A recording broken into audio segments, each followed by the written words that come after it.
un échec pour nous amener dans la gloire. Qu'on attend d'un pasteur, ce n'est pas les vestes, ce n'est pas les ensembles.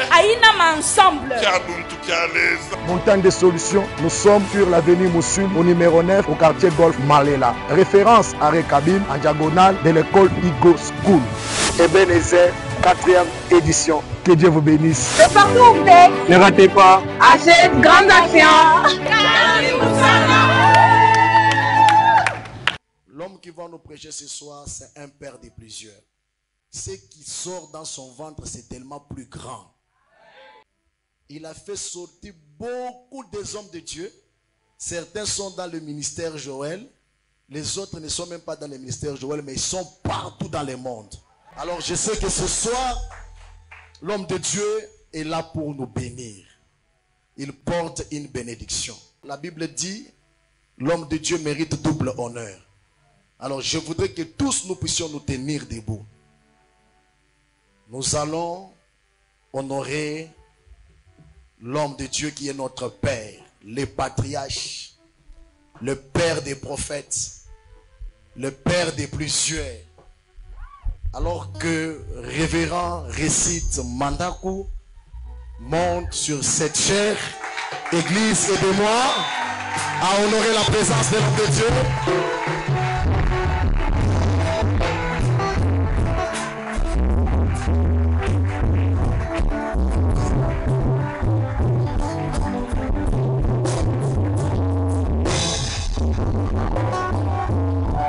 Que le Seigneur nous bénisse. Que le Seigneur nous bénisse. Est-ce que nous pouvons nous asseoir? Bien-aimés dans le Seigneur, c'est une grâce excellente que nous puissions nous retrouver devant vous. Quelqu'un d'entre vous pouvait être à cette place. Ce n'est pas que je vous dépasse, sauf que c'est moi qu'on a invité. Parce que moi on me disait toujours que dans l'église de Jean-Baptiste, la parole était dans les bancs. Jésus lui-même, la parole était dans les bancs. C'est pour cela que nous avons besoin d'être humbles. Parfois au milieu de nous, il y a des gens qui sont plus grands que nous. Mais hélas, la faveur nous a été donnée aujourd'hui pour que nous soyons bénis. Le pasteur parle de la visitation divine. Chacun va recevoir la visitation divine selon qu'il attend.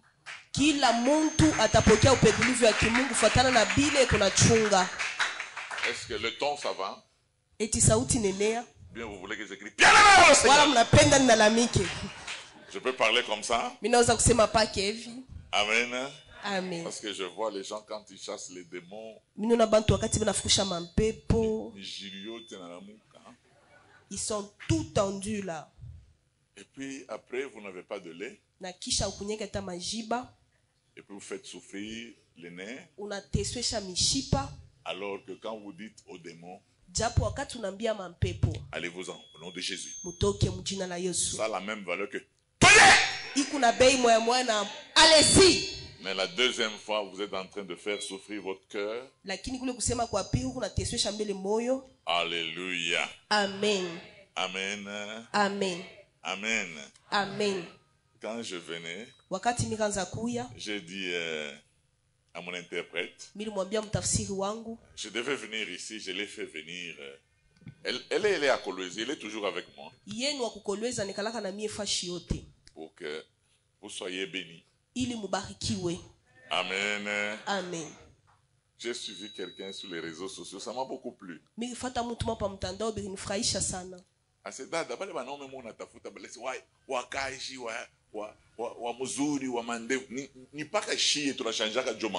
Que les frères que vous cherchez là, ce sont toujours nous qui changeons. Oh, qu'ils soient barbus, qu'il ait un embonpoint. C'est toujours nous qui changeons juste d'habit. Nous changeons seulement en fonction de votre désir, mais c'est seulement nous.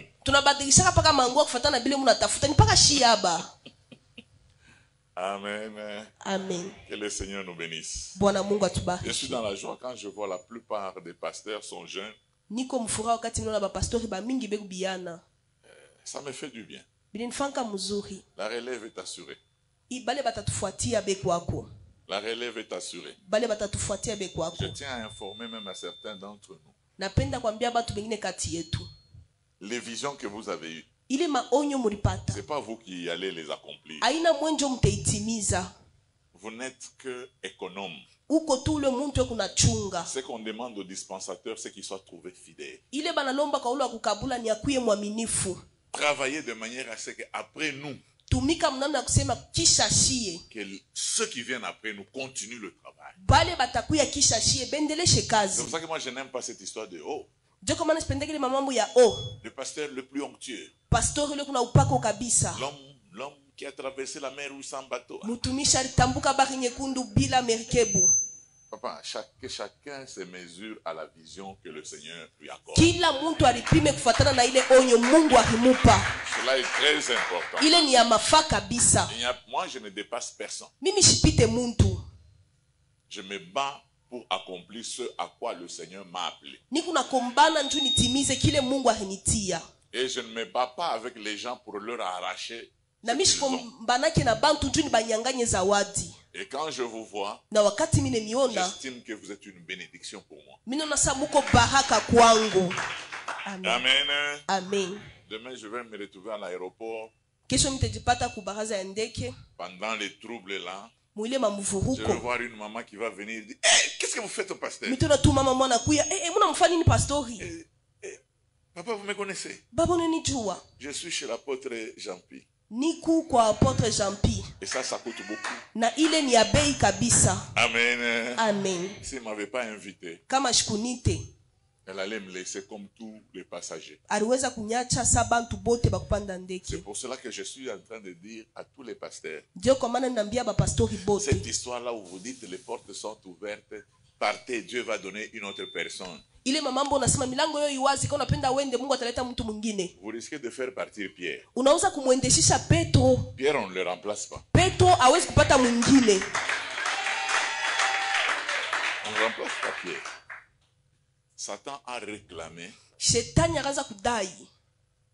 Judas, Yuda il a réclamé Pierre. anamdai na Petro. Mais Jésus dit à Pierre, Lakini Yesu anamjibu Satan Petro. t'a réclamé pour te cribler comme du fromage. Shetani alikudai ili akuponde kama ngano. J'ai prié pour toi Mie milikombea afin que ta foi ne défaille point. ili imani yako ishanguke. Il avait tous ses apôtres. Alikuwa na mitume yake yote. Pourquoi il n'a pas prié pour Judas? Jua linashikumombea Yuda.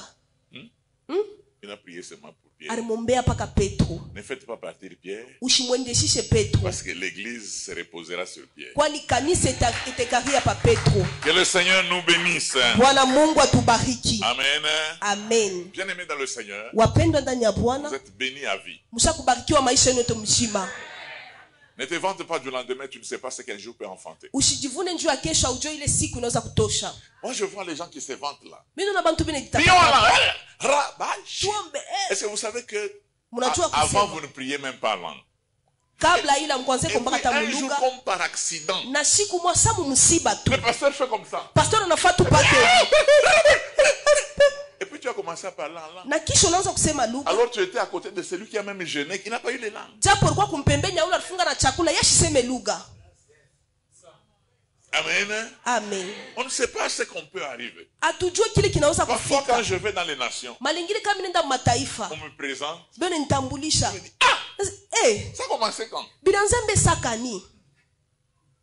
Amen. Amen. Amen. Amen. Amen. Amen. Aujourd'hui, dans le monde, Leo mudunia nous avons parmi les meilleures écoles des prophètes. tuko na kati ya masomo ya manabii ya mzuri kabisa. Mais je me dis, ça a commencé comment? Mimi najiuliza biranzaka je? Et puis je me suis retrouvé dedans. Na kisha mimi nijipata mle ndani. Il y en a des gens qui me regardent et disent, hey, comme ça je vais profiter. Moi aussi, on va m'encadrer. Kuko bengine bena sema na mimi tafaidikia na mimi baze kunyongoza. L'entraîneur ne donne pas de talent aux joueurs. Ule entraîneur ashiletake matalanta kubatiza kabumbu. Il travaille sur les talents que les joueurs ont. Ye kunatumika pale matalanta beko nayo. Je suis parti dans une ville. On m'a appelé pour prier pour les prophètes. On m'a dit, dès qu'on a dit que le révérend devait monter pour prier pour les prophètes, j'étais sur un podium. J'ai vu des jeunes gens qui aiment le lait instantané,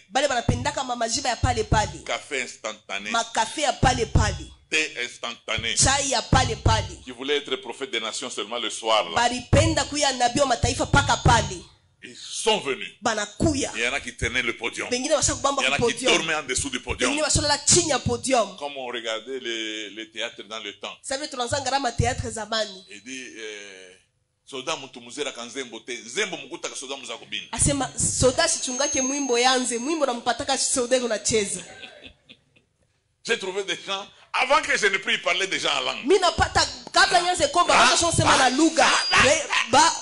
Il dit non, arrêtons un peu. Tushimame mbele. C'est que vous attendez de qui? Nasema mnachunga mbele nini? On appelle ça le don du Saint-Esprit. Banaita zawadi ya Roho Mtakatifu. C'est pas le don de Mandaku. Haina zawadi ya kutokea kwa Mandaku. Moi je vais trouver ça où? Nitaipata mbele wapi? Ne me regardez pas. Msiniangalie mimi. Ayez la soif devant Dieu. Mkwe na kiu kumbele ya Mungu. Tous ces gens que j'ai encadrés. Bale bantu bote mikongoza. Il n'y a personne à qui j'ai donné le don. Hakuna hata mtu mwamili mkaburia zawadi. Même si vous décidez de commencer à venir prendre mon sac, il n'y a rien. Ataka mwanangu kubesa kwa shangu tachoka bula mna kintu. Il n'y a rien. Amna kintu. Il y a des gens parfois. J'arrivais dans certaines villes, je termine à manger, il mange là, ce que j'ai laissé. Il a laissé l'onction là. J'ai dit, on n'attrape pas l'onction comme ça. Amen. Amen. Ésaïe 55, le verset 8 dit ceci.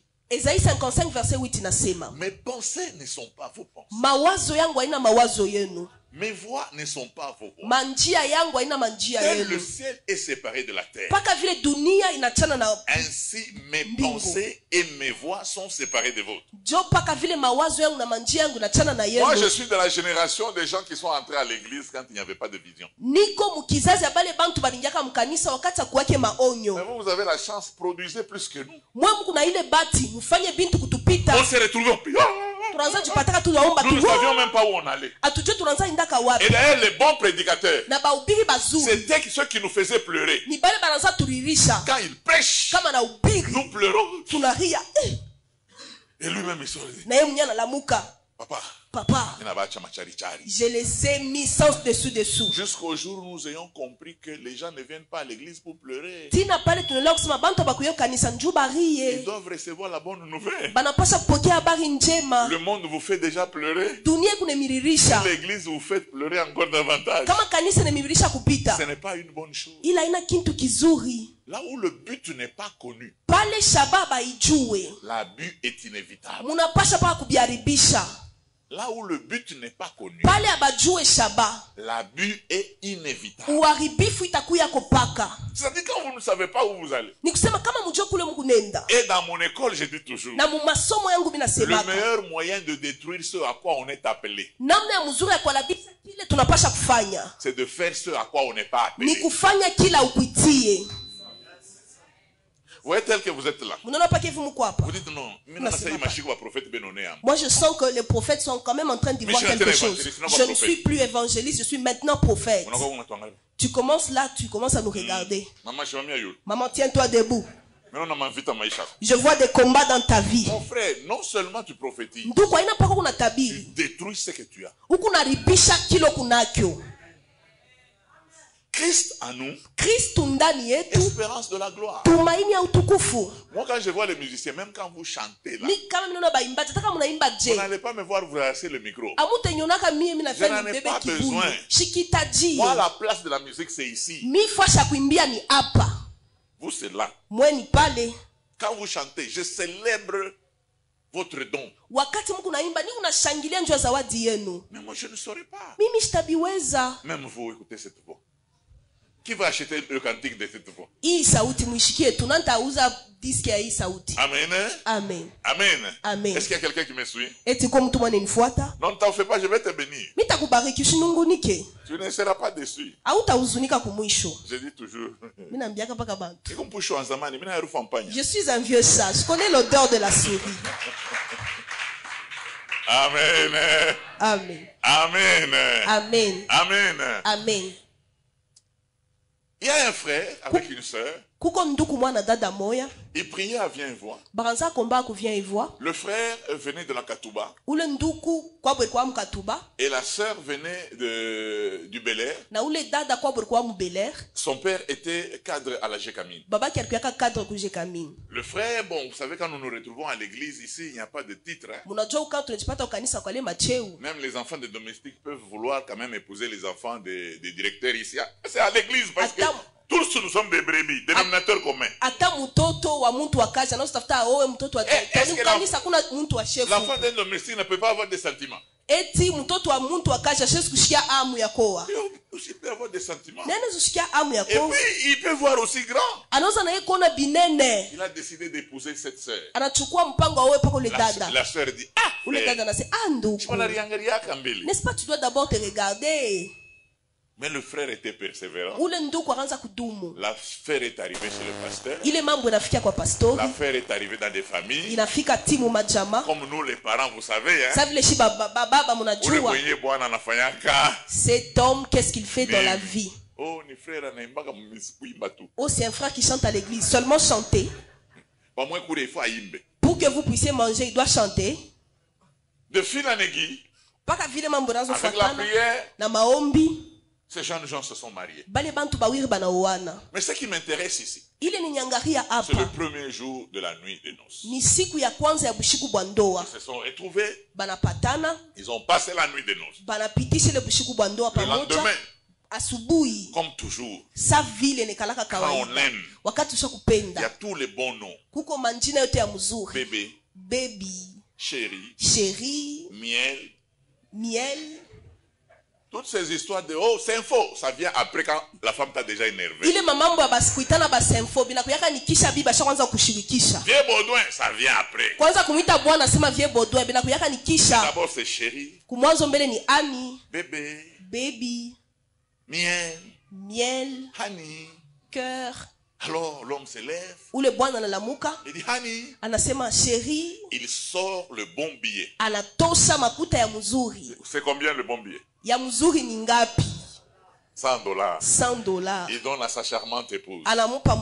Il dit chéri, prépare le déjeuner. La femme sort avec toute la formation qu'elle a déjà eue. Vous savez, ceux qui connaissent la Gécamine.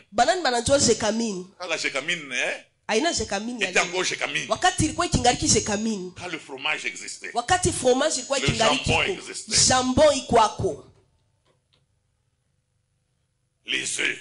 Vous savez, il y a des gens ici, vous savez que quand on dit tu connais les omelettes, je connais, non? Il y a plusieurs types d'omelettes. Il y a aussi des omelettes qu'on appelle omelettes baveuses. C'est aussi une omelette. C'est que toi tu connais les mayai au kalang. C'est que toi tu connais sont les omelettes grillées. Ça c'est entre parents. Ça c'est entre. Quelqu'un a dit. J'en ai assez d'aller chez les riches. Il pose trop de questions. Qu'est-ce que vous prenez? Le thé ou le sucré? Il dit thé. Chai ou bien sucré chai? Quel thé? Chai ya je. Thé vert. Chai ya vert. Avec sucre ou sans sucre? Ya sukari ya shipo sukari. Avec sucre. Na sukari ndani. Quel sucre? Sukari ya je. Il dit brown. Ya kusema iko sa ya moushiko. En quel format? Ya bunene boaje. En cube, en granulé ou... Et quand vous répondez, on répond avec thé ou avec lait ou sans lait? Quel lait? Lait écrémé? Amen. Amen. Alors la personne s'est plaignée. J'en ai assez d'aller chez lui. Chez les pauvres, il n'y a pas de problème. On prend tout ça dans l'unité. On met dans le thermos. Avant que tu ne demandes même ce que tu veux prendre, tu dis prends ton gobelet là. On a déjà mis un sucre et Et le lait, c'est déjà dedans. Ce que tu veux, cherche là dedans. Amen. Amen. Tel que nous nous retrouvons dans la maison de Dieu, il y a des gens qui ont grandi dans la classe. Et la fille venait de la classe. Elle est sortie. Elle est allée préparer le déjeuner. Elle a acheté le pain. Elle a acheté les croissants. Elle a acheté différentes sortes de pain. Parce que les pains c'est différent. Il y a des pains cramiques, il y a des pains au lait, il y a beaucoup de pains. Si chez toi tu as grandi là où le pain n'a pas de nom, arrive dans le supermarché, commence à lire. Elle arrange là. Elle a les œufs durs. Elle fait une omelette baveuse. Le fromage, jambon, saucisse. La table décorée avec quelques petites fleurs. Alors elle entre dans la chambre du chéri. La table est prête. Notre monsieur ici vient de la Katuba. Il entre. Il regarde la table. Et tu as épuisé tout l'argent. Ah non. Tu devais aller au coin. Tu prends le pain. Et avec le lait, les cobelles, c'est tout. On mange et puis on cherche ce qu'on doit faire. Tout ça c'est quoi là? C'est les condiments, non? Est-ce qu'on est déjà midi? C'est les condiments que tu as déjà mis. Tout ça là c'est pourquoi.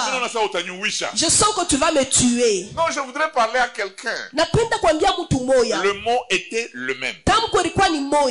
Déjeuner. Chacun avait son déjeuner dans la maison. Vous savez, pasteur, ce qui nous fait souffrir dans la maison de Dieu. C'est quand Dieu dit, je vais te bénir. L'environnement compte. Qu'est-ce que tu appelles bénédiction?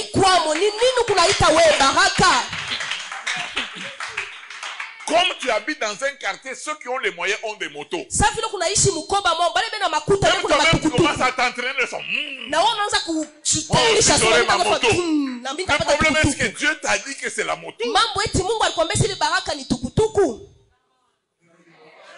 Vous savez, nos sœurs ici, même quand Dieu dit on va te prendre en mariage, elle commence à circuler les Qui peut avoir mon âge ici? Dieu ne peut pas faire un programme pour cette église. Il fait un programme pour sa vision. Le problème c'est vous. Aujourd'hui parfois vous dites je prie beaucoup, mais les choses ne s'accomplissent pas. Le problème c'est qu'est-ce que vous avez dans la tête? Qu'est-ce que vous avez dans la tête? Le mot est le même.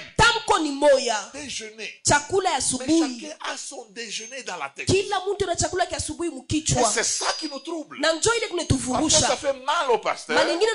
Parce qu'il prie, il impose les mains, il envoie le feu, il déclare l'année ici c'est l'année de triomphe. Et à la fin de l'année il n'y a rien. Pourquoi? Peter Rius nous raconte une histoire. Il a commencé à prier. Il était arrivé quelque part. Il y avait les paralytiques. Il a commencé à prier. Il dit Seigneur, je veux que ces paralytiques marchent. Il a prié. Il est allé là où il y avait le centre des handicapés. Il a prié. Personne n'a marché. Il est allé pleurer devant le Seigneur. Anasema Bwana mimi nakuzunikia. Milisikia aya. Je hakuna mtu akitembea. Bwana anamujibu. Eti boba alikwambia sema banapenda kutembea. Wende mbele ukabaulize. Pale tu anafika. Analiza wewe unapenda nini? Mimi ni manguo mimi natafuta. Weye. J'ai beaucoup dormi affamé. C'est ça ouais. On veut me chasser de la maison. Et tu listia mtu mwana jibu asemi napenda kutembea. John napenda ni baupe ile. Hapana. kama lingine kati yetu Mungu na maombi ya mingi. Bwana shimibariki. Haina kusema Bwana shina mwema. Muna imani. Lakini Mungu anemijibu kufuatana vile Mungu nabyo mkichwa. Amen. Amen. Est-ce que je peux dire quelque chose? Eti nauza sema kitu kimoja. Je veux avancer. Mimi nauza kuchofa. Est-ce que vous trois là? Eti mwe batatu. Vous pouvez venir. Munauza kuya.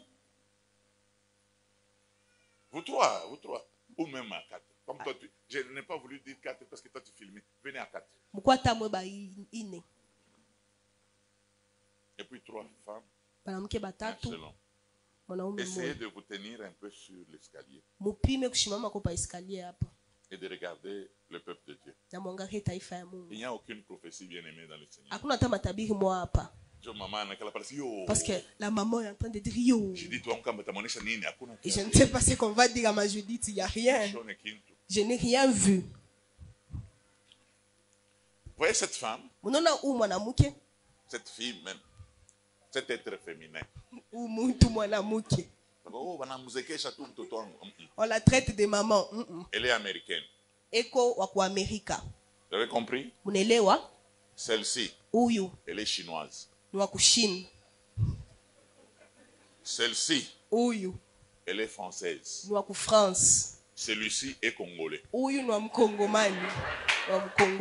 Mais comment on dit au Congo, vous riez? Même vous savez que même Dieu ne peut pas nous bénir. Maintenant, les bien-aimés, vous allez prier avec moi. Il est midi. Ils ont faim. Priez avec moi. Seigneur Jésus, j'ai faim. Je veux manger. Au nom de Jésus. Amen. Amen. Vous pensez que le Seigneur va leur donner la même nourriture? Mais Dieu est amour. Je veux vous informer que le partage équitable n'est pas biblique.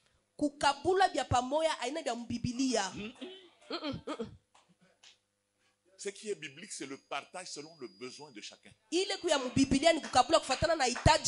regardez ce que le Seigneur fait. Quand vous priez, il n'y a pas que la foi. Le Seigneur vient prendre le modèle que vous avez dans la tête. Quand tu dis je veux manger, il lit ton CV. Qu'est-ce que tu manges?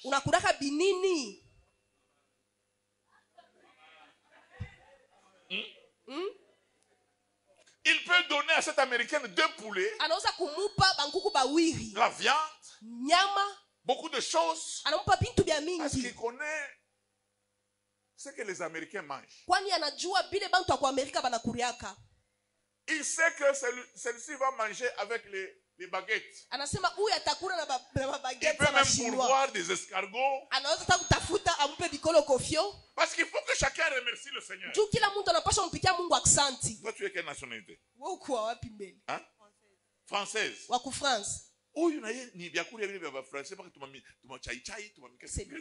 Les pains, les petits pains. Oh, les pâtes. Oh, tu m'as pâte. Mais oui, je m'en ai.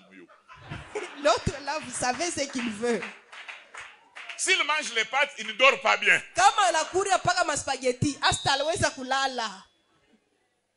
Il peut même donner un sujet de prière au pasteur. Pasteur, j'ai mal rêvé. Non, c'est sur les spaghettis qu'il a pris. Même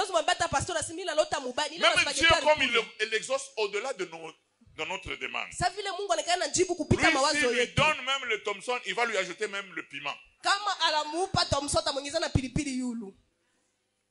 Et alors, le Seigneur aura exaucé leur prière. C'est pour vous dire que même quand le Seigneur nous bénit, il n'y a pas que la foi. Tu peux avoir une foi négative.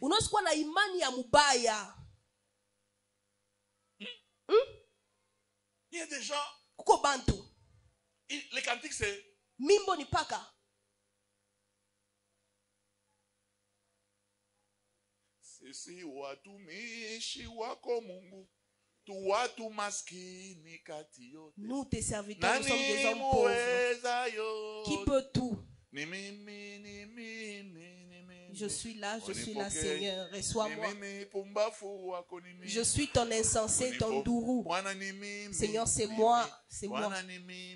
C'est moi. Mais il y a quelqu'un d'autre, toujours avec la musique, il chante. Nous sommes des champions. Que le pauvre dise je suis riche. Que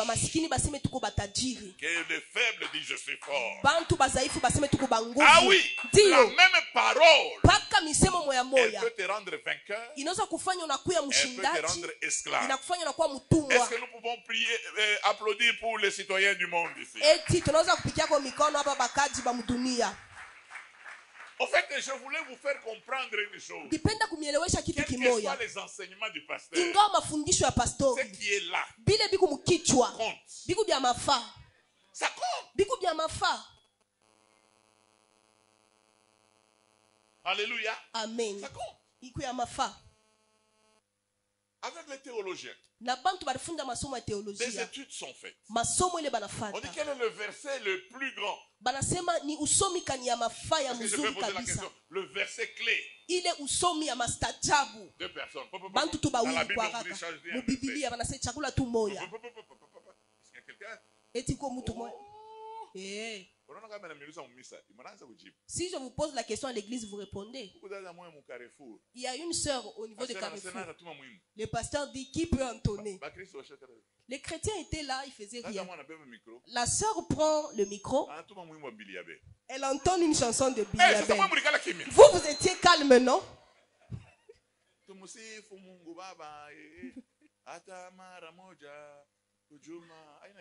Ça, ce n'est pas une chanson chrétienne. Pourquoi? Parce que vous étiez calme. Bon, répondez maintenant. Même si tu réussis ou tu échoues, il n'y a pas de point à donner. Quelqu'un peut me répondre? Oui. Ah, pas un verset. Un verset. Hein? Jean 3,16. Je savais que tu allais citer Jean 3. Là, ce verset, même les footballeurs le connaissent. Mais moi, dans les études faites, je me suis rendu compte que le plus grand, amen, verset pour moi. Mais on peut faire le débat. C'est Romains 12,2. Tu peux lire? Romains chapitre 12, le 2e verset. La Bible déclare: ne vous conformez pas au siècle présent, mais soyez transformés par les renouvellements de l'intelligence, afin que vous discerniez quelle est la volonté de Dieu, ce qui est bon, agréable et parfait. Amen. Amen. Ne vous conformez pas. Soyez transformés par le renouvellement de l'intelligence. Il faut changer ce qu'il y a dans ta tête. Tu enlèves les champignons. C'est ça qui peut changer ta vie. Tu peux avoir une grande foi. Tu peux marcher les paralytiques. Tu dors affamé. Parce que tu estimes que dormir affamé, c'est une bénédiction du Seigneur. Il y a l'autre personne aussi qui dit non. Il y a des gens dont le modèle dans la Bible, c'est le pauvre Lazare, que même au ciel, il est allé rester chez Abraham. Mais il y a des gens dans la Bible qui prennent Salomon, qui prennent David. Il n'est pas exclu qu'un chrétien s'enrichisse. Le problème, c'est que tu crois en quoi?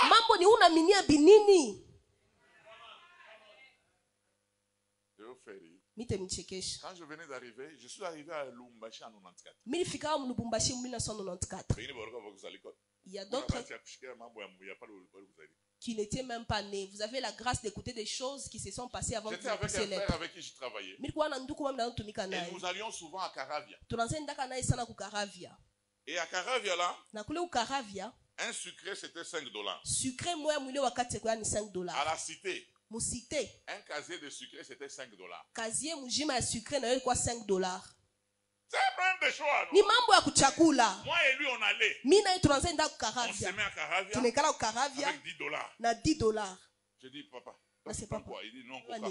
Coca. Moi, Fanta. Mi Fanta. Tu sais qu'on n'a plus rien. Na sonona ça tuna tena na makuta. Mais il ne faut pas boire en désordre. Haibidi kunya tu mbio mbio tu. Comme à la cité. Ça me cité. Il faut faire de temps en temps semblant. Malengine unafanshia Alors nous étions là, on buvait. Tulikuwa pale tu kunakunya. On s'est frotté au grand. Tulikuwa tu kunambatana na bantu bakubwa. Saluer les gens. Tunalamukia bantu. Les gens nous saluaient. Na bobe kunetulamukia.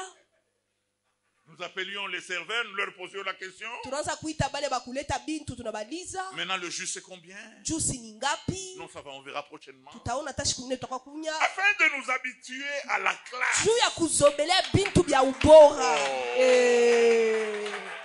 Frère, même toi. Quand est-ce qu'on va payer un véhicule? On va les véhicules. Ça c'est combien?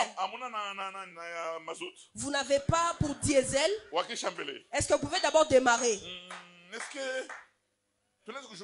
Est-ce que nous pouvons circuler avec ça? Vous essayez puis vous retournez. Ça fait quoi? Il a fallu. Est-ce que tu es le seul à poser la question et de ne pas payer après? Pour moi, ça entre dans la tête que c'est autant. Habitue ton cerveau.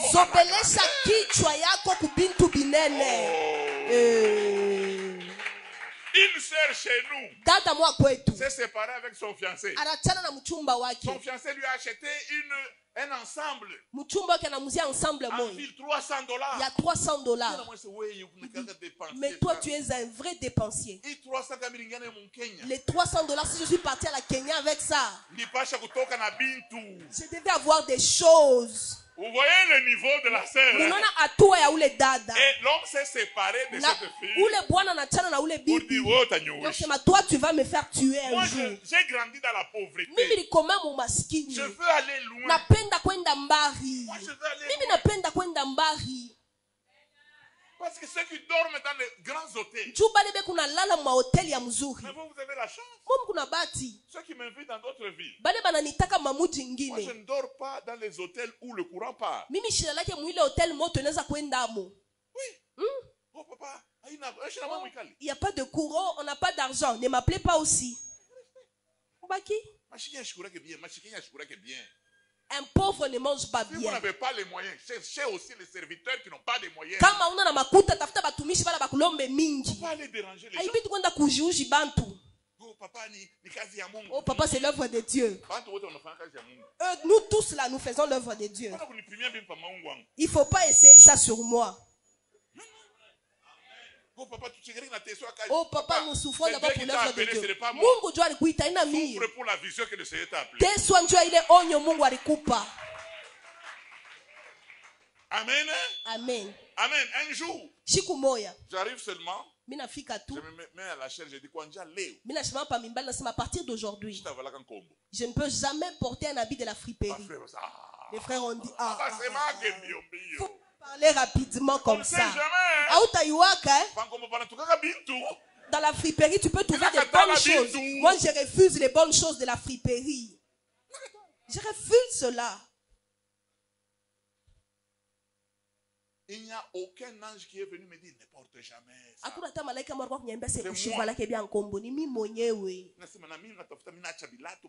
J'ai dit, moi aussi je veux laisser les chaussures que les gens portent ça. Toi, un évangéliste. Les blancs ont déjà dansé avec ça dans des bars. C'est plus en bon état. Et puis tu viens, tu pries avec ça, tu prophétises avec ça ici. Même vous. Surtout celui-là. Lui, il est trop pauvre. Même les sous-vêtements, toujours de la friperie. Je suis en train de pointer là-bas. Papa.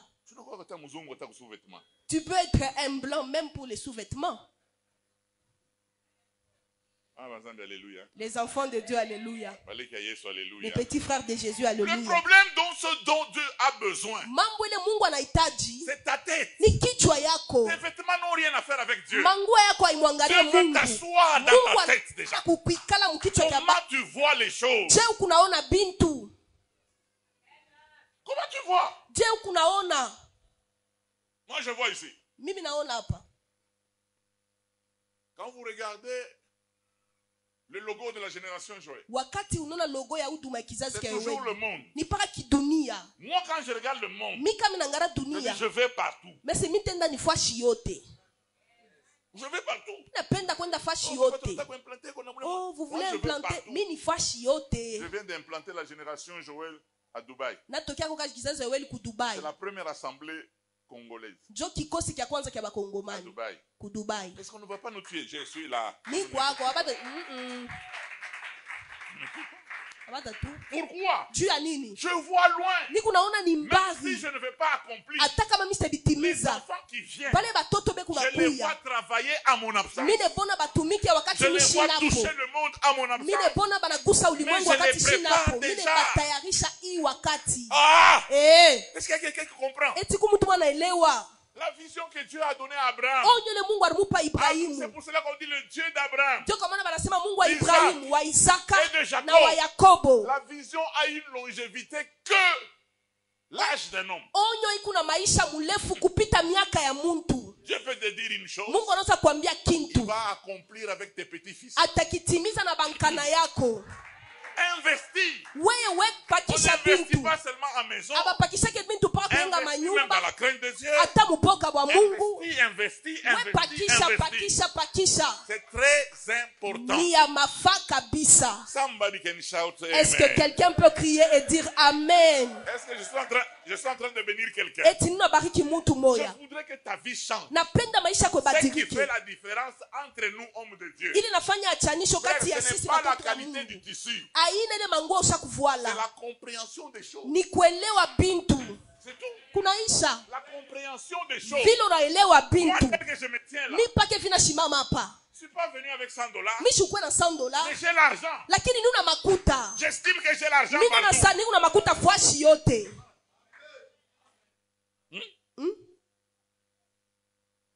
Amen.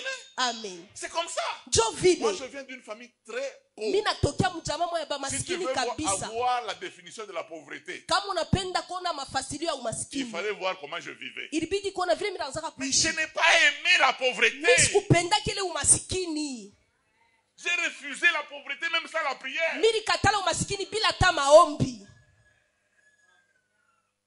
Il y a des gens qui aiment la pauvreté. N'aimez pas la pauvreté.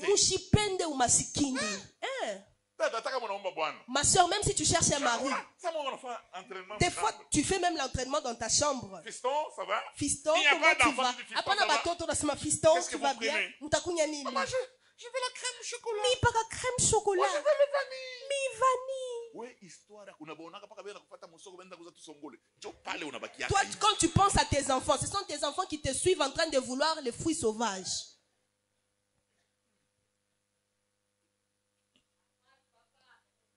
Nous n'allons pas dans la Bible. Si vous allez seulement à l'hôpital avec un enfant qui est bien habillé, bien parfumé, et l'enfant commence à courir dans le couloir, le docteur arrive. Le docteur Fiston, ça va? Mtoto, ça va? Tu vas bien? Uko mjema? Il peut prendre même ton enfant. Anaweza hata kumbamba mtoto Il wako. va avec ton enfant dans son bureau. Anaenda naye na muofisi. Il lui donne même un flacon. Anamupa ta. Il dit, toi aussi tu seras docteur. Kanchupa kadawa na sema utakuwa docteur. Kama unakuwa na mtoto na kama kinamfuata pa mkongo ça Superman. Si tu viens avec un enfant qui est tout nu, juste avec la couche qui n'est pas bien ajustée. Le docteur va sortir du couloir. Il dit, Maman Judith, ici n'est pas une salle de jeu. Que des mamans récupèrent leurs enfants. Le problème c'est que la couche de ton enfant n'est pas bien ajustée. C'est pour cela que c'est lui dont je t'ai parlé là. Il dit, les hommes que vous cherchez là, ce n'est que nous là, nous habillons très bien. Ce n'est pas d'autres hommes. Vous savez, nous avons des frères ici. Nous les envoyons tout. Nous les envoyons tout. Même quand les gens sont déjà en train de prier, vous vous dites, frère, il suffit que le frère devienne prospère. Il trouve même du travail. dans une entreprise. Et il vient avec son chauffeur. Il se met la personne et va lui envoyer de l'eau. C'est toujours le même frère Gaspard. Et d'ailleurs, c'est lui qui préside. Il dit, nous demandons au frère Gaspard de clôturer le culte. Alors que tous ces jours, il ne clôturait jamais le culte.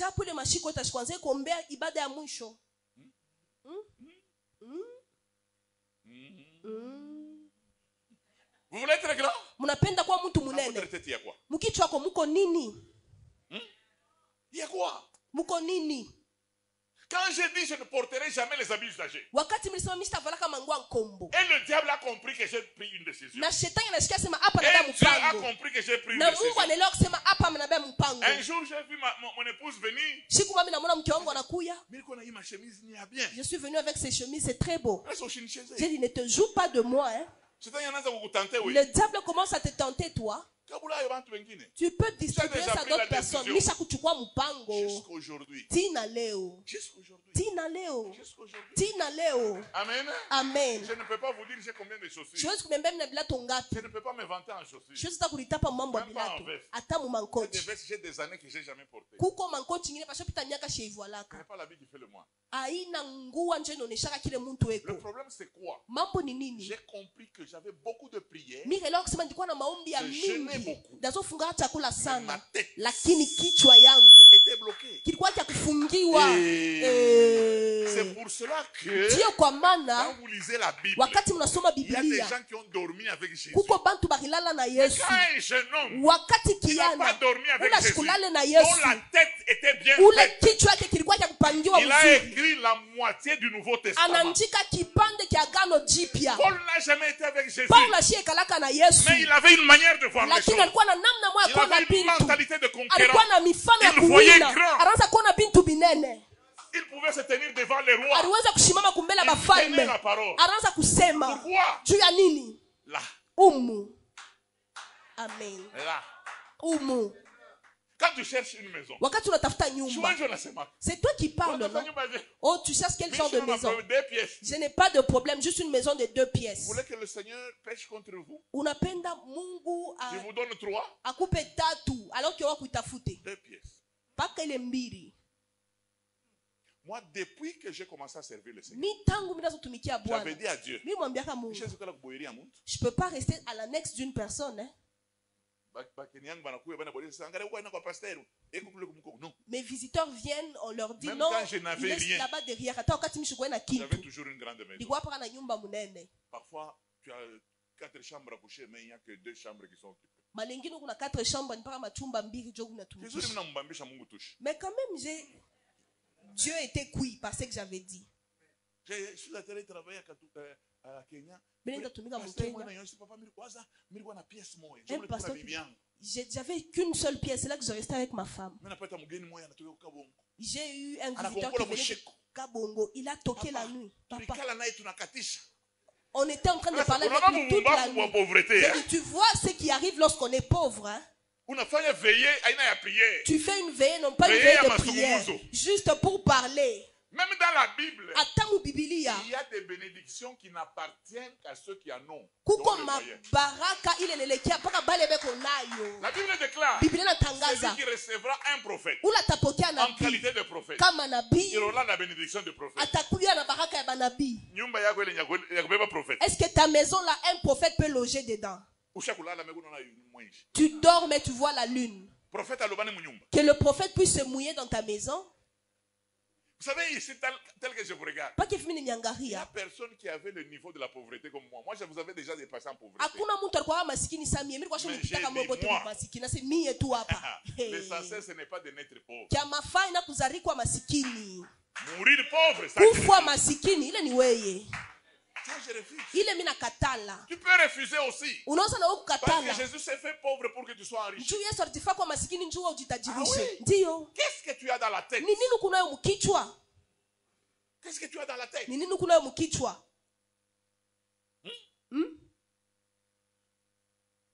bien-aimés dans le Seigneur, wapendwa ndani ya nous Bwana, voulons une visitation divine. tunapenda upegulivu Il y ya a des gens kimungu. qui réfléchissent. Huko bantu be kuna Il y a waza des visitations. Il upegulivu. dit, papa, où tu connais de tanguka mbaya. Là où nous sommes en train d'aller, nous allons tomber. Tosha mukichwa ile esprit ya catch. Enlève dans ta tête l'esprit là du catch. Je suis pas venu te faire tomber. Mishukwa kuangusha hapa. Je suis venu bouger ta tête. Mimi kwa kutenkesha kichwa yako. Le Amen. même Dieu que nous prions. Ule Mungu mwa C'est watu kunaomba. le Dieu que les Américains prient. Jo ule Mungu bantu C'est le Amerika Dieu que les banaomba. Japonais prient. Jo ule Mungu bantu C'est le akushapon Dieu banaomba. que tout le monde prie. Jo ule Mungu bantu te banaomba. Nous réfléchissons comment? Shie tu kunawaza bioje. Maintenant, quand vous arrivez même au Danemark, Ataka mnafika mu Denmark. vous entrez dans l'église des Congolais. Unaingia mkanisa ya Vous bakongomani. n'allez pas vous perdre. Vous saurez que c'est l'église des Congolais. Au tapote utatasi umu ni mbaba. Tous les Congolais du monde Bakongomani bote ba ont mdunia. toujours les yeux dans les vies des gens. Beko paka na mecho yabo mu maisha ya bantu. Oui, maintenant, il sait pas que son mari l'a chassé. Bwanake alimfugusha huyu. Est-ce que ça te regarde? Bila kuangalia. Je suis arrivé dans certains pays. Mimi nifika mainchi nyingine. Je suis logé quelque part. Basha kunyeka fashi moya. Même chez un membre de famille. Ata kwa mtu ba Et il mjama. ne connaît pas le voisin. Asimujue jirani. Oui, il fait maintenant. Toi tel que je te connais. Pas que l'homme me tue. Tu dois toujours demander les selles. Tu veux juste voir c'est comment dans sa parcelle. C'est une mentalité congolaise. Ni mifano ya bakongomani. Elle n'est pas biblique. Aina mu Biblia. Regardez ce que nous faisons des réseaux sociaux. Moni ile tunafaa pa mtandao. Les champions en réseaux sociaux sont les gens qui injurient les gens. Pale basha kubichwa mu mtandao ni bantu Alors que nous kuchambulana. pouvons communiquer les pensées. Japo tunaweza kutambukiza mawazo. Qui m'a déjà vu à la télé ou sur les réseaux sociaux? Nani yashonyonaka pa mtandao? Qui m'a déjà vu à la télé ou sur les réseaux Nani sociaux? yashonyonaka pa mtandao wala Vous savez kutele. pourquoi je suis entré là? Unajua njoo nimefika J'ai kule. trouvé qu'il y avait des bêtises. Mimi nasema ko bintu Le Seigneur bibaya. m'a dit. Bwana Le ananiambia. problème, ce n'est pas que le méchant est sur le plateau. Mambo ina kusema mtu mubaya iko pa plateau. C'est que le juste ne fait rien. Ni mwenye haki ashifanye ye kintu. Il faut que quand les gens ouvrent leurs réseaux sociaux, Inabidi wakati bantu qu'ils wanafungula voient mitandao aussi yabo. des choses qui peuvent les édifier. Baone bintu bile Et bitebasaidia. ça me coûte beaucoup d'argent. Na inanibebaka makuta ya Les mingi. médias, c'est beaucoup d'argent. Mamedia ni Le makuta ya problème, mingi. c'est quoi? Mambo ni nini? Qu'est-ce que je vois? Ni nini ni kunaona? Frère, nous ne sommes pas venus. Ndugu atukukuye. On n'est pas venu mettre tout ça. Atukwe kwa kaibi Pour que biote. toi, tu commences à venir avec un bazin. Njoo uanze kuwa na bazin hapa. Même kongambo bazin, mon église, mission ne monte pas nipita. Oui. Pour en ce qui concerne les bassins, je suis la seule Kuna personne qui mamambo, s'habille bien. Tu as des problèmes toi. Nous avons des Shitu problèmes. kuna mamambo. Est-ce que nous sommes venus voir tes bazins? Tulikuwa kuna mama bazin yako hapa. Nous avons des problèmes. Tukuna mamambo. C'est moi qui m'habille bien dans notre église. Mimi ndio mnavalaka mzuri Habille-toi mkanisa. bien. Wewe voilà Moi, je bato suis en unavala train de me mzuri. battre contre les géants de ma famille. Na pasha kumbana na bakafeta ba mjama ndio. Ndio. Bien-aimé dans le Seigneur. Wapendwa ndani ya Bwana. Ce n'est pas un problème de dire on m'a mis diacre, on ne m'a pas mis Haina diacre. mambo ya kusema mimi banyeka shemashi Tu mwingine peux hapana. être évangéliste. Unaweza kuwa Tu mwinjilisti. peux être comme on dit frère simple. Unaweza kuwa sanduku Mais ta kawaida. tête, Lakini kichwa yako, tête, kichwa elle est yako très ouverte. kiku cha wazi. Amen. Très ouverte. Kiku cha wazi. Ndio. Quand je veux manger, je mange bien. Wakati mimi napenda kula, mimi nakula mzuri. Tu sais, un jour j'ai dit à ma femme, Siku mwana namwambia mke wangu, elle dit maintenant là, na c'est kuanzia hapa. même si nous n'avons que des légumes, Hata kama tukupaka na legume. mais plus de 3 assiettes là. Weka ta mansani ya kupita 3. Regardez à lenga-lenga, il y a Tu peux sombe. mettre pour les amarantes, Mais le à sombé, même pour les feuilles de Parce courge. qu'il y a bien bikwe tu yamin. Que ça soit qui ait beaucoup de Si assiettes. j'ai la possibilité de manger. Nikuwe na uweza cha kubeba Mais beba grand. huku. Sa mtu mkubwa. Ah, mon épouse me dit, ouais, ouais. Mke wangu anasema mais toi, Ouais, ta vie, les mines de j'ai merci. dit, c'est moi qui ai dit tu dois faire Quand ça. on met comme ça, Kama banaweka, mange ici. inakuri omu, nakuri omu. Elle peut mettre même les poissons salés ou les frétés. Ata Et puis je ne touche pas. bitoyo ndakala mishi bibambe. Et puis il dit, mais tu n'as pas mangé là-bas. Akubambe po. Je dis, maman, Nasi mama. c'est ça la grandeur. Job wenye bukubwa. Le grand ne touche pas partout. Mtu mkubwa shimambake fashi yote. Amen. Amen. Tu passes autrui, tu bois même la soupe de sombé. C'est pas normal. Non. Ça veut dire, tu t'exerces Huku à la najitayarisha grandeur. kuya muntu Ton munene. Dieu est grand. Mungu wako ni Mungu munene. Ton Dieu est grand. Mungu wako ni Mungu munene. Bien-aimé dans le Seigneur. Wapendwa ndani ya Bwana. Je voudrais que quelqu'un arrive à comprendre. Napenda mtu mafike kuelewa. Soyez transformés. Mubadilishwe. Est-ce que vous pouvez bouger votre tête? Eti unaweza kutenkesha kichwa yako. Cherchez à savoir. Quelqu'un peut toucher sa tête. Mtu anaweza kubamba kichwa yake. Cherchez tafuta comme un architecte sa muntu mwe kuna yenga a construit kuyenga un avenir. Ujiwo moya. Amen. Amen. Je vois que la plupart des gens ici ne connaissent pas où j'habite. Mais dans la ville de Lubumbashi, si on parle de maisons, si les gens rentrent à la maison, je fais partie des gens qui vont à la maison.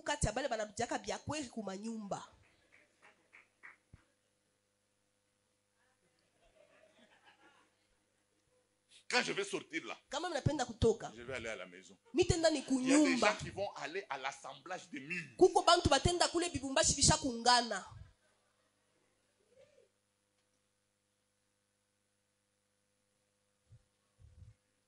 C'est faux. Non. J'ai construit une chambre à coucher. Quand je voyage, que je ne commence pas à aimer les hôtels. Je commence à me souvenir de ma chambre. On a fait une chambre. J'ai fait une chambre à coucher. Une douche. Baignoire. Si j'ai envie de monter dans la baignoire, je le fais. Nous tous, nous irons au ciel. Même toi qui te laves dehors là. On ira tous au ciel. Je ne peux pas te mentir. Tu vas t'étonner au ciel, toi.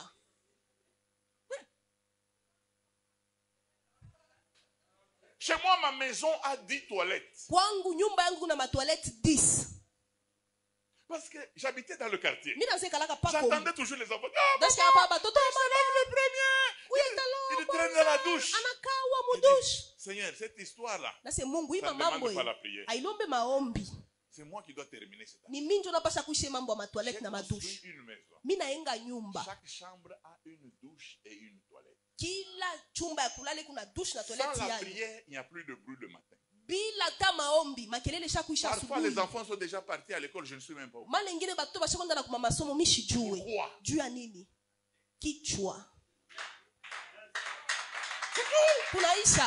Ce n'est pas que je prie plus que toi.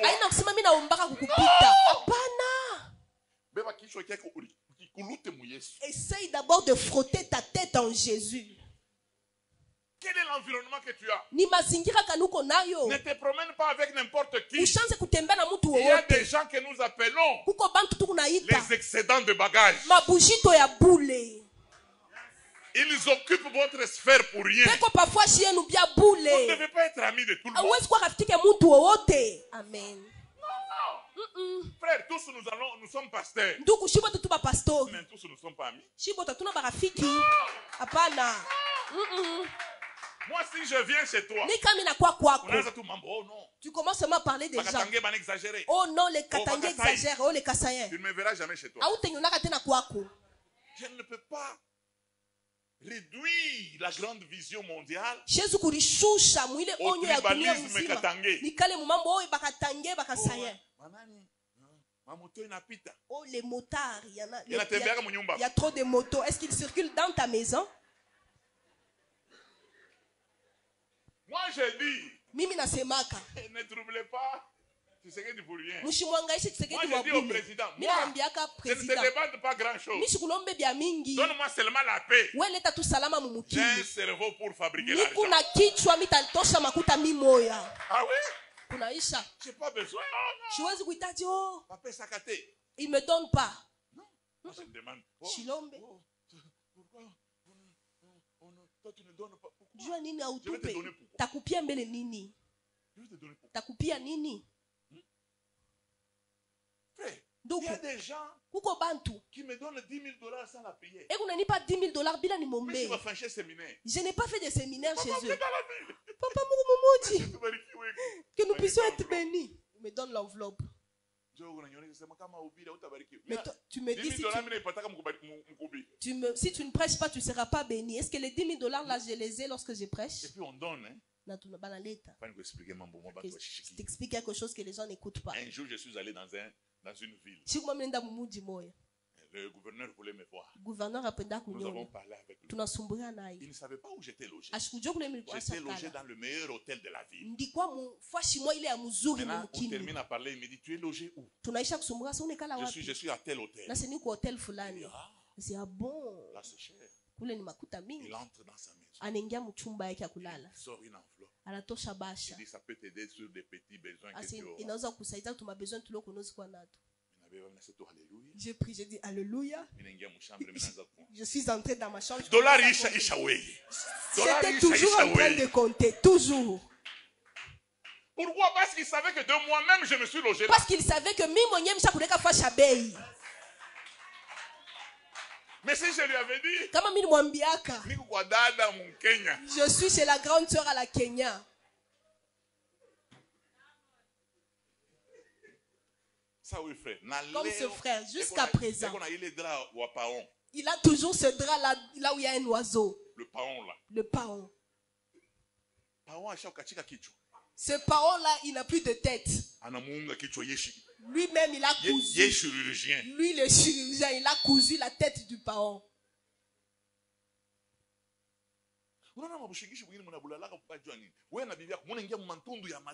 Des fois, vous n'arrivez pas à bien dormir. Vous pouvez sentir que le diable est en train de vous attaquer. Honorez vos sommeils. Dormez bien.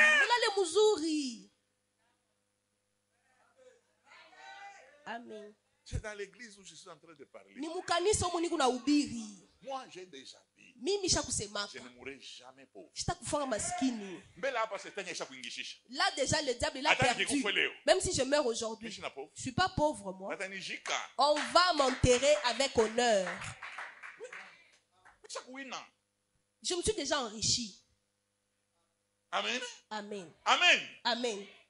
Frère, je voyage dans certains pays. Les gens désirent que je prie pour eux même au bureau. Et il y en a qui me font de bonnes enveloppes. Parce que j'ai ramené mon ministère à un niveau qui est devenu une bénédiction pour les gens. Ah. Bon. Matthieu 13.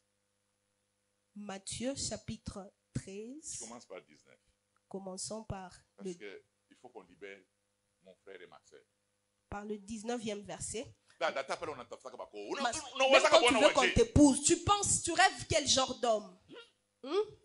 Ma soeur. Mon frère, quand tu veux épouser une femme, wakati unapenda kuwa bibi, unaozaka waje. Faut pas dire oh non. Haibidi kusema oh non. Je Je veux une soeur qui a une brèche dedans, qui a des fossettes. Et puis, elle rit, elle sourit bien.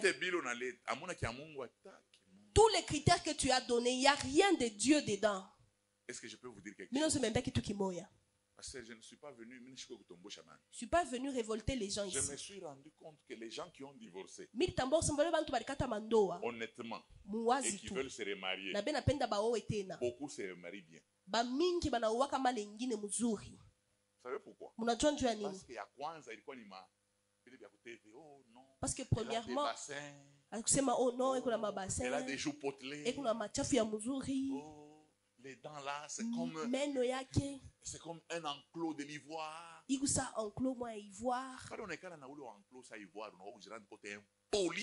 Lorsque tu restes avec cette belle femme, tu vois que c'est une impolie depuis sa naissance.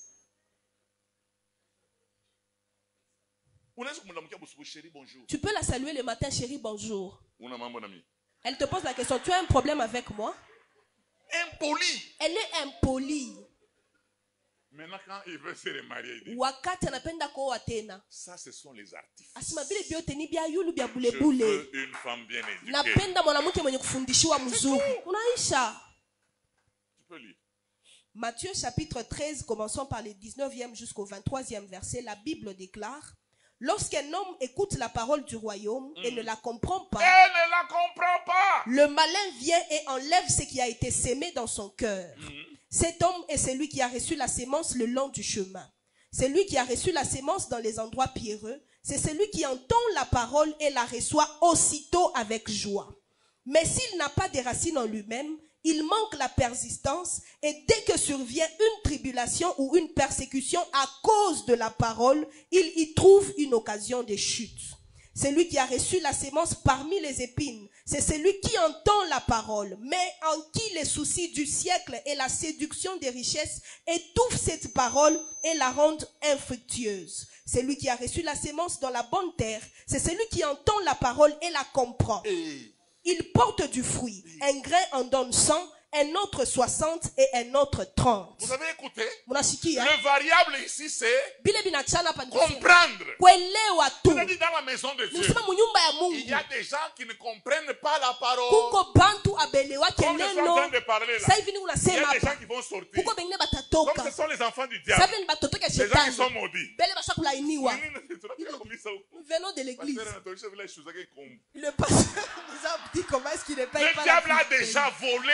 A déjà volé la sémence. Vraiment, je suis venu vous dire que je ne paye pas les habits de la maison de Dieu. Pendant que nous prêchons, il y a des gens qui parlent dans les bancs. Oh non, c'est une très belle maison. N'est-ce pas, tu en as, non? Si tu n'en avais pas, pourquoi tu refuses la parole? Vous savez, il y a des gens, ils sont comme les appareils. Vous mettez un disque. Ça entre. Mais l'appareil écrit no disque. Le disque est à l'intérieur, mais l'appareil dit no disque.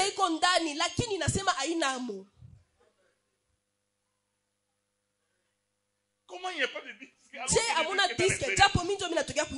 aimé, la vie change parce que vous recevez. Ah oui? Si vous décidez de mettre ça en pratique. J'ai rencontré quelqu'un dans le supermarché. Il m'a dit, papa, je ne te trompe pas. J'ai un contrat de millions. Est-ce que tu sais que c'est toi qui m'as aidé? Il dit, comment? Il dit, je suivais ton émission sur la paresse. Sur la paresse. Quand tu disais Angare, oui. Regarde celui-ci. Qui vit? Même de la manière dont il est assis, il est paresseux. Lève-toi de là. Je dis, oui. Comment on commence une affaire? On peut commencer une affaire sans argent. Moi, quand j'entends les gens, oh non. Ce qui n'a pas donné du travail. Moi, en tout cas, il n'est même pas dans mon agenda. Moi-même, je crée le travail. Ah oui? Celui-là ne sait pas que je vends les chiens de race. Hier, on m'a donné $2000 pour mes chiens. Car il m'avait crédité.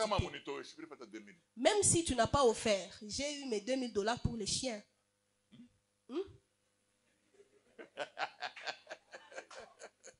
Je vends le miel jusqu'en Afrique du Sud. Tu sais que dit il est où? Il est sur mes chiens de race ou soit sur le miel. Et quoi pire? Ce pays ne changera jamais. Mais tu viens de la prière, non? Pourquoi tu dis le pays ne change pas? Le variable ici, c'est comprendre. Celui qui écoute la parole et ne la comprend pas. Je te dis, est-ce que tu comprends? Oh, la Bible déclare celui qui produit plus. C'est celui qui écoute la parole et qui la comprend. Il produit 30, 60, et na mbeko moya inatosha 100 moya. Parce qu'il comprend la parole. Kwani anelewa neno. On comprend la parole. Je banelewaka neno. Dans la simplicité. Muwepesi tu. Quand le prédicateur monte. Wakati mubika anapanda, unasema Bwana, c'est toi qui as ni weye écrit ce livre. Unaandika hiki kitabu. Inspire-moi. Unisaidie. À partir de la prédication que je reçois. Kupitia mahubiri mimi nashikia. Au lieu de troubler la prédication. Kabla ya kualabisha tu mahubiri ya pastori. bien-aimés dans le Seigneur, faites attention. C'est vous qui avez déjà déterminé votre pauvreté, votre médiocrité par la manière de voir les choses. Mes pensées ne sont pas vos pensées. Mes voix ne sont pas vos voix. Personne, même l'apôtre Jean-Pierre ne peut pas venir à l'église commencer à expliquer les voies du Seigneur. Les voies du Seigneur sont incompréhensibles. Dans ce domaine, même aucun bishop ne peut venir enseigner. Qui savait que Joseph allait devenir premier ministre par la prison? Qui savait que Joseph allait être chez Potiphar? Amen. Amen.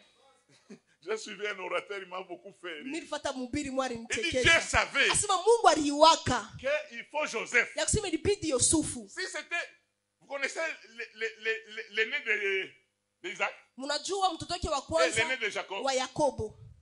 Vous le connaissez, vous connaissez son nom? C'est qui? Un homme qui courtise la concubine de son père, il ne peut pas prendre la femme de Potiphar. Est-ce que c'est un enfant, celui-là? Donc il n'a pas vu toutes les prostituées, seulement la concubine de son père. Cet homme risque de rester éternellement chez Potiphar.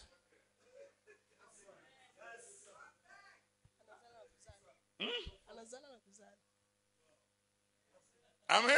Amen. Amen. Amen. Peut-être. Tu vois, oh Judas. Judas. Est-ce que c'est un enfant celui-là? Il couche avec sa belle-fille. Et puis, même si tu ne savais pas, tu laisses même ta ceinture et ton bâton.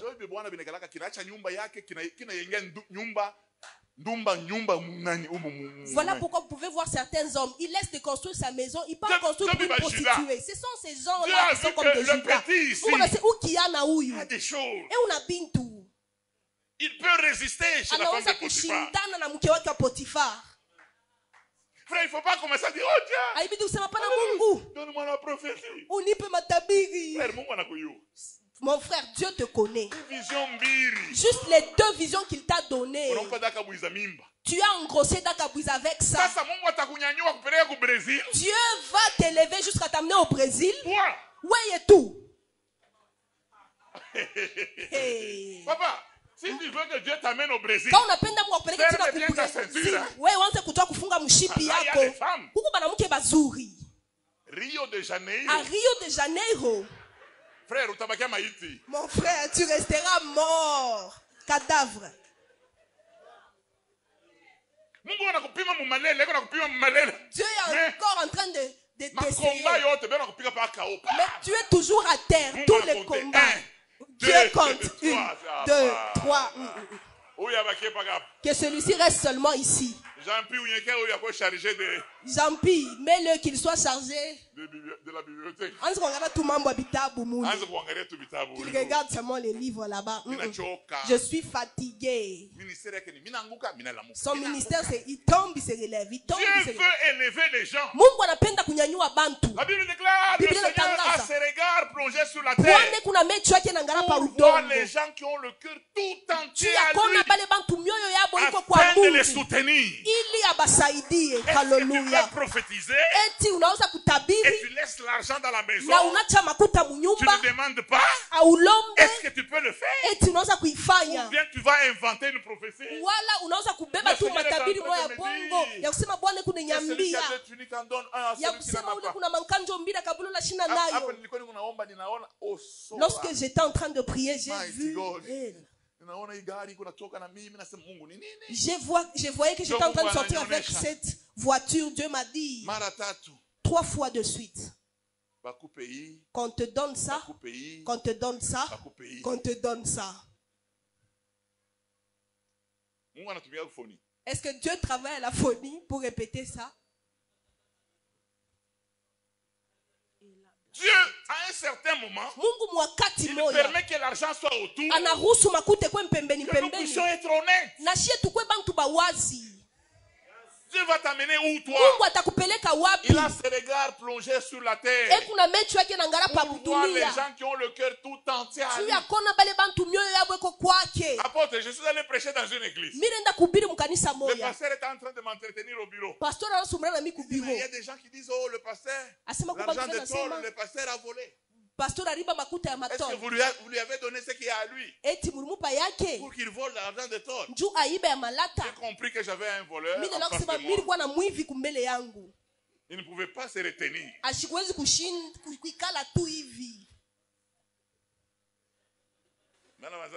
Les enfants de Dieu, alléluia. Les petits frères de Jésus, alléluia. Vous voulez aller loin?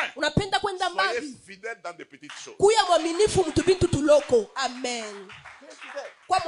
Aujourd'hui, les prédications, c'est seulement les déclarations. Vous êtes des champions. Vous serez la tête et non la tête. Cette année ne va pas se terminer. Papa, cette année ne va pas se terminer. Ni Mélanie. La personne à qui tu dis moi Kaitaïsha, c'est la sœur Mélanie. N'est-ce pas hier elle a dormi à la Kenya? Et tu dis que l'année ne va pas se terminer avec elle. Même Mélanie s'étonne. Ça ne va pas se finir. Ce que je fais là, ça ne va pas se finir. Il y a des promesses. C'est pour ceux qui ont la crainte de Dieu. Même si tout le monde vole, toi ne vole pas. Même si tout le monde prend les femmes, toi ne prends pas les femmes. Je te rappelle de cette église de Kolwezi. Un pasteur aveugle.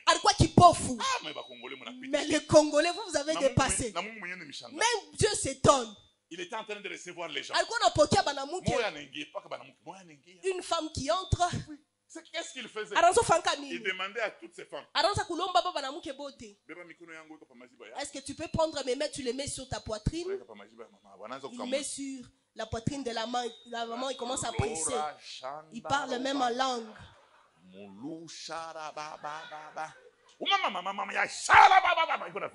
Il est en train de presser. Merci. Vous pouvez faire entrer l'autre. Les mamans aussi, elles ne se taisent jamais. Elles sortent. Moi, Ilunga, comment est-ce qu'il a prié pour toi?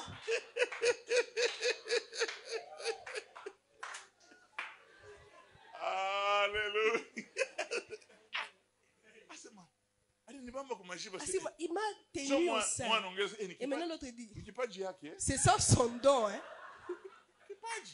Le don. Le don. Il est en train de presser la poitrine. Et puis il parle même en langue. Puis il est rempli. Le Seigneur a les yeux plongés sous la terre. Pour voir les gens qui ont le cœur tout entier. Cela est très. Dieu t'a déjà dit. Tu es en train d'aller loin. C'est toi-même qui détruis ton ministère.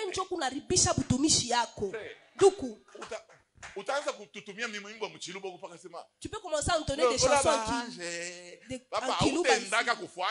tu n'iras nulle part avec tes péchés là. Est-ce que tu peux faire ça? Non.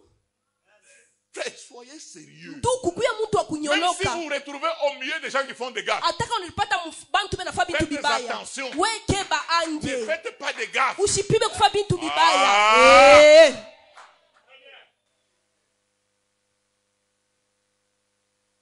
Qu'est-ce que tu entends? Qu'est-ce que tu comprends? Maintenant quand on veut prêcher, commence à prier le Seigneur.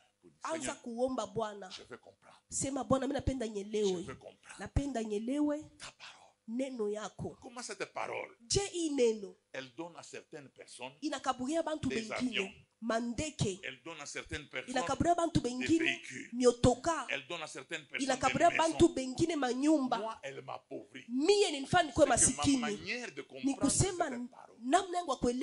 Pour ceux qui ne sont pas au courant, on nous a colonisé avec la parole. Vous savez ça? L'outil de la colonisation. Mais c'était la Bible. Heureux les pauvres. Eriba maskini. Car ils hériteront le royaume de Dieu. Kwani batengia mufalme wa Mungu. Et nos pères sont morts pauvres. Na baba yetu balikufa ba maskini. Parce qu'ils ont eu l'évangile. Kwani balikuwa na injili. De la colonisation. Ya kubatawala. Maintenant je voudrais aider mon frère. Napenda kusaidia ndugu yangu. Je voudrais aider ma sœur. Napenda kusaidia dada yangu. Que nous puissions arriver à prier. Napenda tufikie Pour tuombe. que demain nous puissions faire la part de demain. Parce qu'aujourd'hui, je voudrais que chacun d'entre nous qu'il prie, qu'il travaille sa tête. Demain, je crois qu'avant de prêcher, je vais vous enseigner comment on change de mentalité. Est-ce que je peux vous dire quelque chose? Dis à celui qui est à côté de toi, ta mentalité est plus forte que la volonté de Dieu. Amen. Je te dis, ta mentalité est plus forte que la volonté de Dieu. Israël est sorti de l'Égypte. Mais l'Égypte n'avait jamais quitté la tête. Qui a déjà mangé les concombres? Qui a déjà mangé les concombres? Attends, oui. Même vous.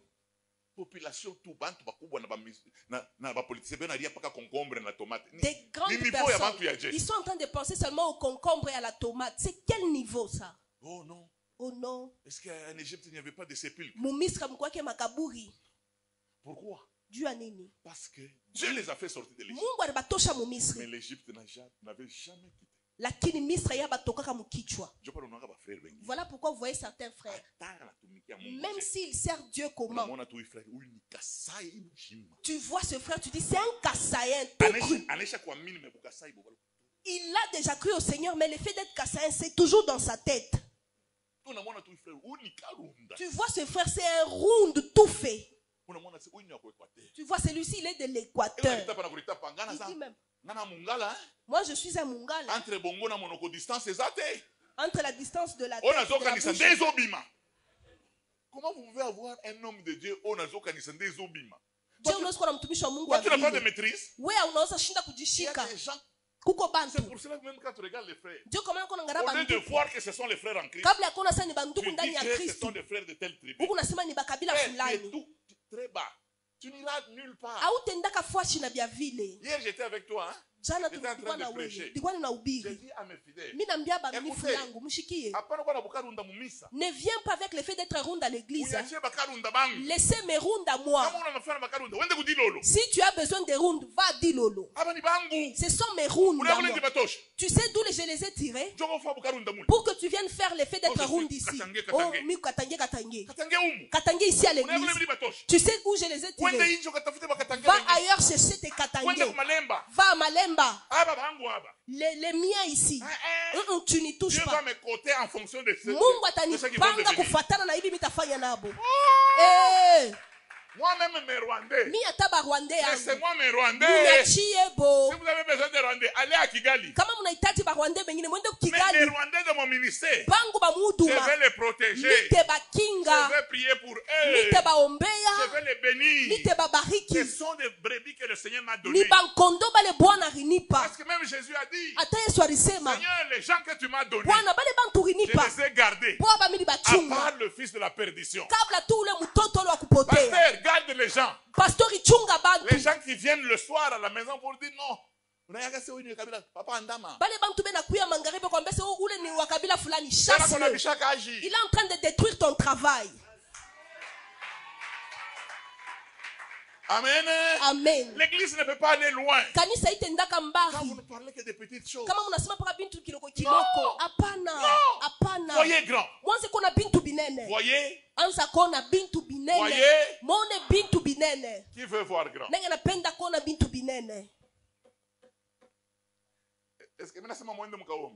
Est-ce que j'ai dit aller prier? Changez ton kichwa. Demain, je vais vous donner la dose. Changez ton kichwa. Change seulement ta mentalité. Moi, je pense comme ça. Pourquoi je suis toujours derrière la femme? Il y avait 8 poissons. Pourquoi c'est resté au nombre de 7? Tu prends, tu manges le condiment pour rien. Dans ta vision avec les poissons, vois grand. on a bintu binene. Tu ne vas pas t'occuper des petites choses. Ma sœur. Dada. Pourquoi quand nous prions Dieu? Toi, tu triches avec le frère Ngabo. Pourquoi? Pourquoi? Vous voulez aller où? C'est le lieu de la bénédiction. Ne troublez pas vos vies. Nous voulons que cette église fasse partie de votre CV. Un jour vous commencez à parler. Moi je priais au golf. Et notre église était dans une parcelle. Bien-aimé. Non, le Seigneur peut vous ramasser de n'importe où.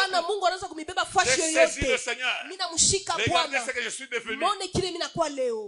Dio. Oui. Dio. Mais pourquoi? Dieu a nini?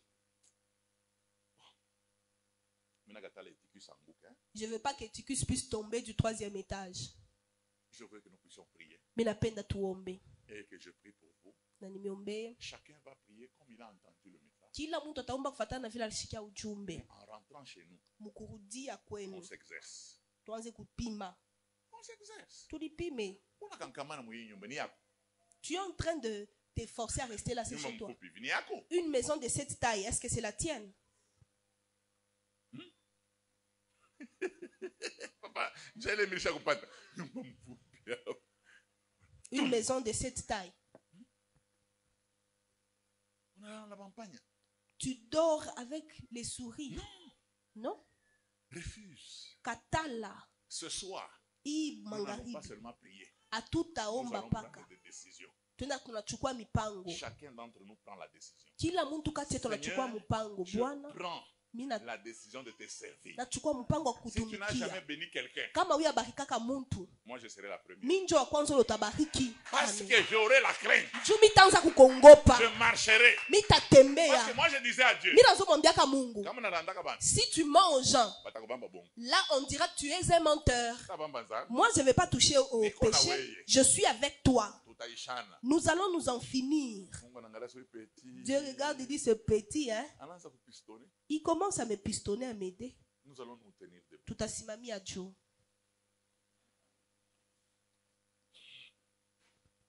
Oh, merci Seigneur pour tout ce que tu fais et pour tout ce que tu feras. Seigneur, ce n'est pas à l'homme de diriger, c'est pas quand il marche. Tu as envoyé tes enfants ici afin qu'ils soient bénis. Merci Seigneur pour la bénédiction que tu leur accordes. Chacun commence à prier. À la fin, je vais prier pour vous. Que chacun prie. Seigneur, nous te bénissons. Nous te louons et nous te rendons grâce. Tu es Dieu, tu restes Dieu d'éternité en éternité. Mon âme t'est bénie. Mon âme t'est louée.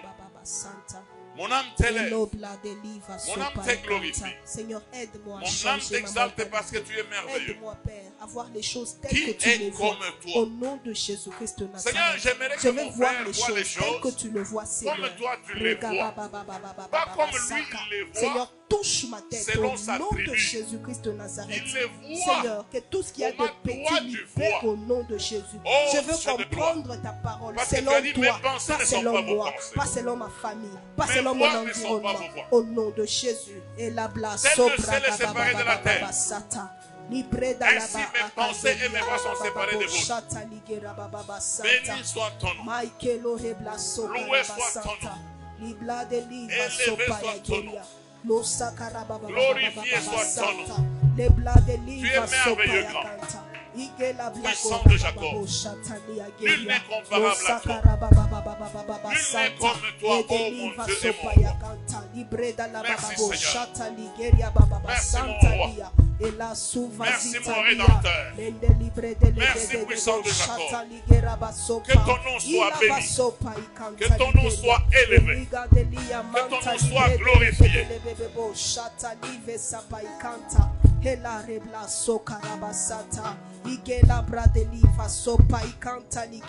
Continue à prier, bien-aimé. Continue à prier. Continue à prier. Là où tu es, tu vas dire à Dieu ce soir, je refuse des pensées médiocrement. Je refuse les pensées médiocres. Je refuse les pensées de la pauvreté. Je refuse les pensées de la bassesse. À travers la parole que je viens d'écouter ce soir, délivre-moi. Élève ta voix, bien-aimé. Prie comme ça, au nom de Jésus-Christ Nazareth. Prie, bien-aimé.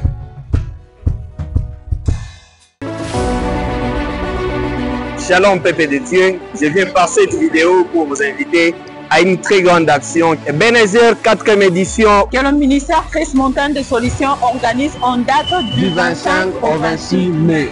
Ebenezer 4th Edition 2024. Avec comme thème la visitation divine. Ebenezer. Ebenezer. C'est un problème de mari de nuit. Tu ne dors pas pendant la nuit. Tu es tourmenté par les esprits des eaux. Voici l'occasion. Dans ces 2 jours de puissance, le Seigneur est au rendez-vous. Je ne suis pas le seul orateur. Nous avons un invité de marque, le père de la ville, révérend Récite Mandam. Dieu peut utiliser même un échec pour nous amener dans la gloire. Ce qu'on attend d'un pasteur, ce n'est pas les vestes, ce n'est pas les ensembles. Montagne de Solutions, nous sommes sur l'avenue Moussul, au numéro 9, au quartier Golf Malela. Référence à Rekabim, en diagonale de l'école Igo School. Ebenezer, 4e édition. Que Dieu vous bénisse. C'est partout où vous êtes. Ne ratez pas. À cette grande action.